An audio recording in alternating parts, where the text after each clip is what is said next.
In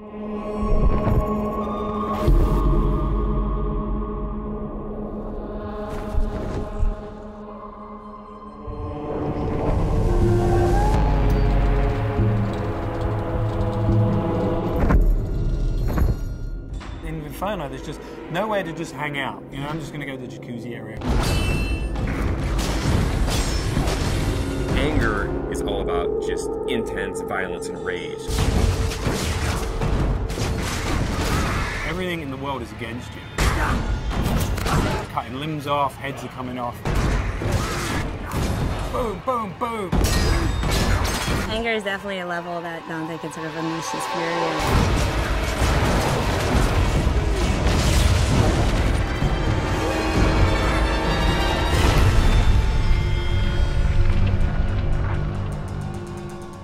Second-to-second gameplay experiences is really where Dante's Inferno pays off. We have a combination of a multiple set of weapons. We've got Death Scythe, which is your big, powerful melee weapon. We've got the Holy Cross that shoots holy magic, and it's a range attack, it's a stun attack. You can do a lot of things with that.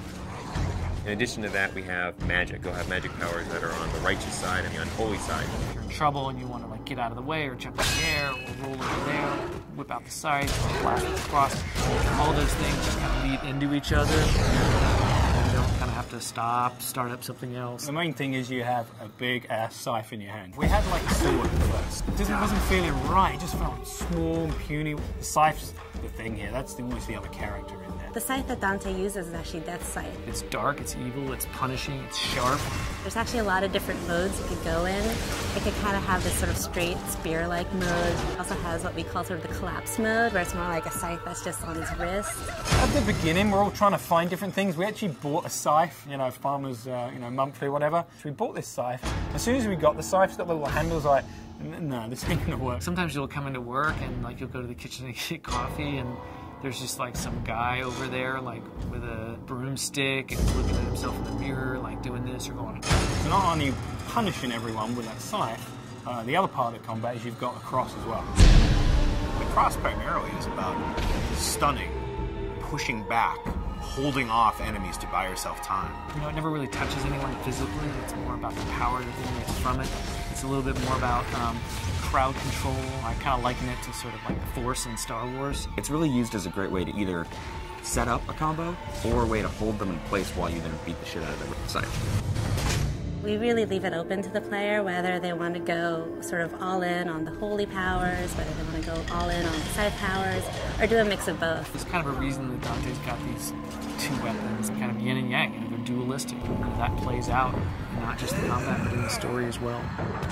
That's the whole personality of Dante's Inferno. The most important thing to us was making sure that the combat felt awesome. One of the big things that we wanted to do in Dante's Inferno is really have the game run at 60 frames per second. 60 feels free, it feels fluid. 30 feels like you're drunk.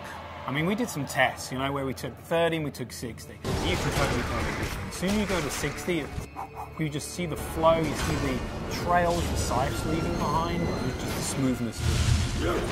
It's a visual and a tactile thing. It's how it feels, but 60 frames a second is pretty good.